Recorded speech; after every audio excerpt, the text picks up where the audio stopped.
Hello, in this video I want to show you how to use Magnifier for Microsoft Surface Pro X.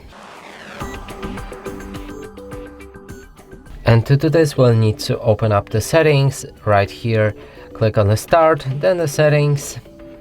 In a Find setting, we'll start searching for Magnifier.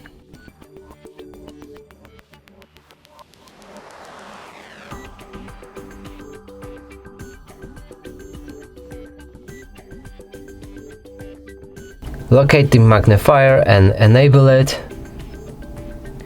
And right here you can zoom in or look around the magnifier.